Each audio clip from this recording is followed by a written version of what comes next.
नमस्कार भाइयों। आज कक्षा 9 और कक्षा 11 वालों का इस BSGM यूट्यूब चैनल पर हार्दिक स्वागत है, अभिनंदन है। देखिए, आज हम कक्षा 9 और कक्षा 11 के पहले पाठ कबीरदास को पढ़ते हैं।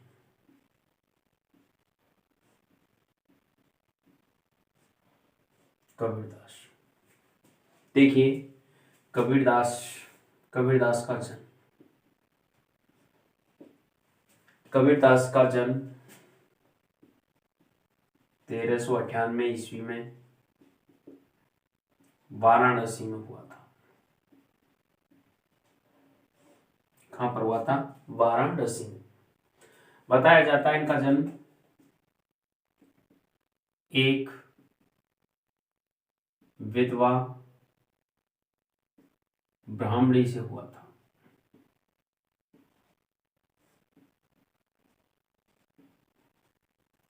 उसने लोकलाज के भय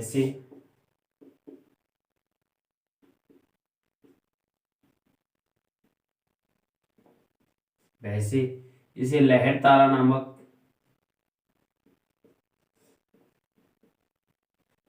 तालाब पर छोड़ दिया।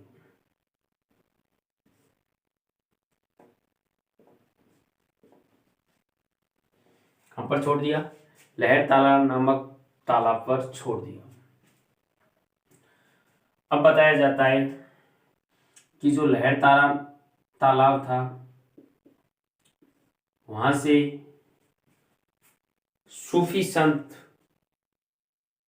निसंतान दंपति वहां से गुजर रहे थे और उन्हें ये पड़ा हुआ शिशु मिलता है। क्या मिलता है? शिशु मिलता है। तो इसको, उनका नाम था नीरू और नीनू। इन्होंने ही ये दोनों जुलाए थे। इन्होंने ही इसका पालन पोषण किया। क्या किया? पालन पोषण किया। अपने पैसे के हुनर दिए।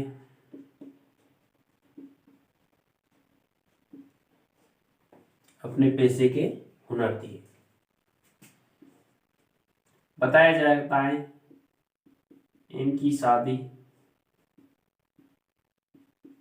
लोई से हुई अर्थात इनकी पत्नी का नाम क्या हो गया? लोई। बताया जाता है इनसे 2 संतानें प्राप्त हुई, कमाल और कमाल। कमाल और कमाल। बताया जाता है 1598 में 1598 में मगहर में क्या हो गई? इनकी मृत्यु। क्योंकि बताया जाता था कि अगर मगहर में किसी की मृत्यु होगी तो नरक का भाग्य होगा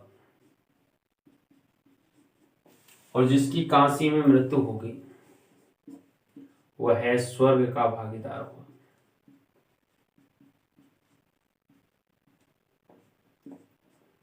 इस बात को, इस पाखंड को खत्म करने के लिए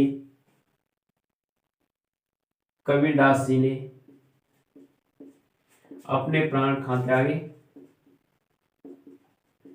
कहां पर त्यागे? मगहर में। कब त्यागे?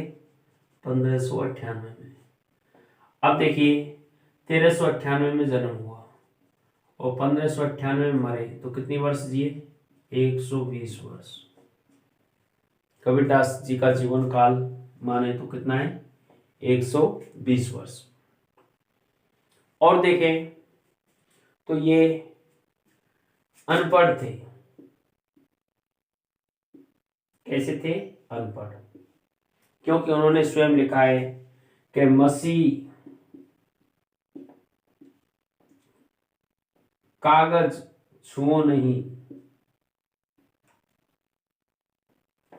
कागज छुओ नहीं, मसीह गही ना हाथ, अर्थात स्याही और कागज से मेरा कभी भी कोई काम नहीं पड़ा। इन्होंने समाज सुधार का कार्य किया, समाज सुधार का कार्य किया। ये बिल्कुल किसी भी बात को कहते बड़े विश्वास के साथ कहते थे, किसी से कोई डर भय नहीं, हमेशा के लिए पाखंड से दूर रहते थे। इन्होंने ज्ञान मार्गी शाखा को, देखो ये भक्ति काल के कवि हैं।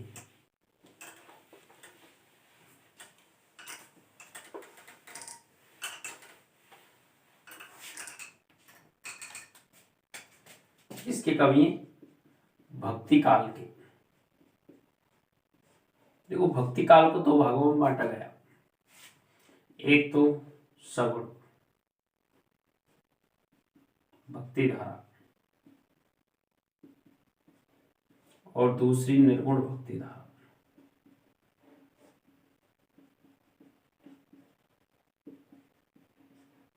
निर्गुण भक्ति धारा, तो कबीरदास निर्गुण भक्ति धारा के थे। निर्गुण भक्ति धारा को भी दो भागों में बांटा गया, एक तो ज्ञान मार्ग और एक प्रेम मार्ग। तो प्रेम मार्ग को कहा गया प्रेमाश्रयी, जैसे मलिक मोहम्मद जैसी।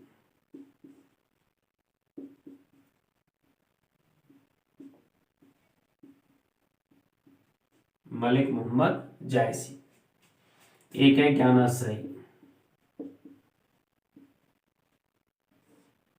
ज्ञानाश्रयी, और ज्ञानाश्रयी के कबीरदास। अर्थात इन्होंने ज्ञान मार्ग को अपनाया। किसको अपनाया? ज्ञान मार्ग को अपनाया। यह हमेशा के लिए पाखंड का खंडन करने वाले थे। इन्होंने कह दिया कबीरा खड़ा बाजार में, ना किसी की खैर, ना किसी से दोस्ती, ना किसी से वैर। बिल्कुल फक्कड़ स्वभाव के थे, इसलिए इन्होंने कह दिया कि कबीरा खड़ा बाजार में, लिए लुकाटी हाथ, जो घर फूके आपनो, वो चलो हमारे साथ। इस प्रकार से इन्होंने, इनकी भाषा थी वो कोई एक भाषा नहीं थी, जहां गए वहीं से शब्द जोड़ लिए, इसलिए इनकी भाषा को पंचमेल खिचड़ी भाषा कहा जाता है। पंचमेल खिचड़ी।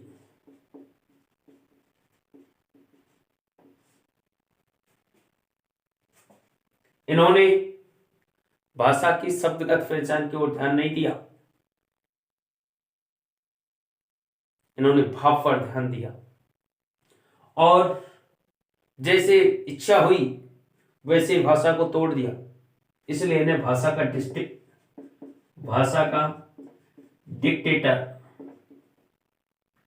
डिक्टेटर अर्थात तानाशाह कहा जाता है।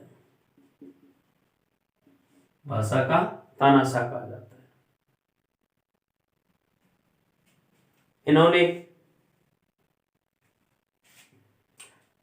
रचनाओं में देखें तो इनकी जो रचनाएं हैं वो बीजक में संकलित है, बीजक में संकलित है। इसमें बीजक में संकलित है, और इनकी रचनाओं में आती है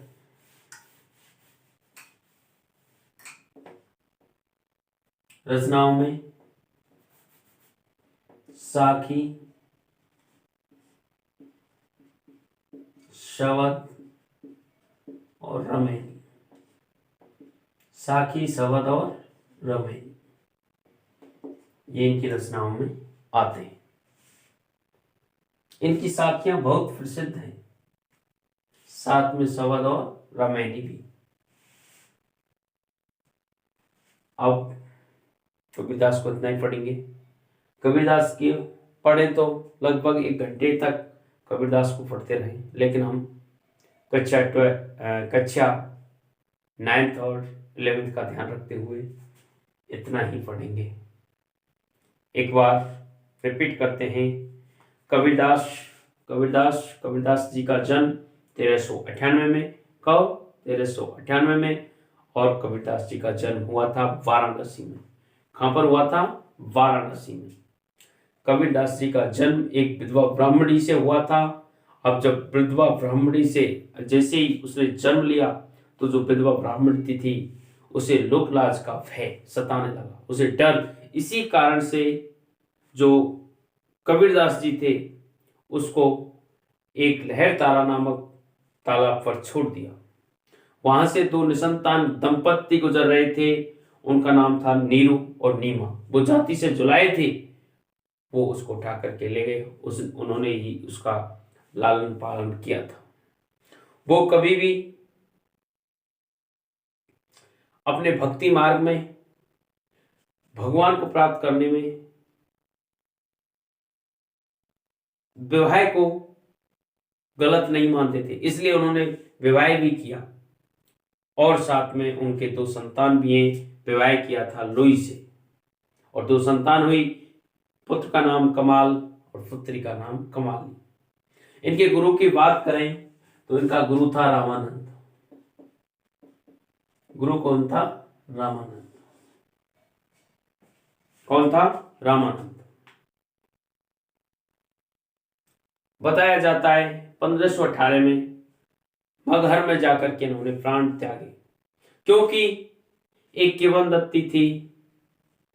उस किंवदंती को दूर करने के लिए इन्होंने अपने प्राण मगहर में त्यागे थे कि जो भी कोई जन्म लेता है, कोई भी आदमी काशी में मरता है, वह स्वर्ग को प्राप्त होता है, और जो मगहर में मरता है वह नरक को प्राप्त होता है। इस किंवदंती, इस पाखंडी व्यवस्था को नष्ट करने के लिए वे मगहर गए और मगहर में जाकर ही उन्होंने प्राण त्यागे। यह है भक्ति काल के निर्गुण परंपरा के ज्ञानाश्रय शाखा के संत थे। ये पढ़े लिखे नहीं थे, ये भाषा के टिक, क्योंकि जहां जाते वहीं की भाषा को अपना लेते थे। इन्होंने जो ज्ञान प्राप्त किया वो पढ़ करके नहीं, किताबों से नहीं, सिर्फ सत्संग से और इधर उधर घूम करके ही उन्होंने ज्ञान प्राप्त किया। और जहां गए वहां से अपनी एक भाषा के शब्द को उठा लिया। इसलिए इनकी जो भाषा है वो पंचमेल खिचड़ी है, और भाषा को जैसे हाथ लगा वैसे तोड़ मरोड़ के रख दिया। इसलिए इन्हें भाषा का डिक्टेटर या फिर तानाशाह कहा जाता है। इनकी रचनाएं देखें तो बीजक में संकलित हैं। इनकी रचनाएं बीजक में संकलित हैं। इनकी रचनाएं देखें तो शाखी, शवद, रामायणियां प्रसिद्ध हैं।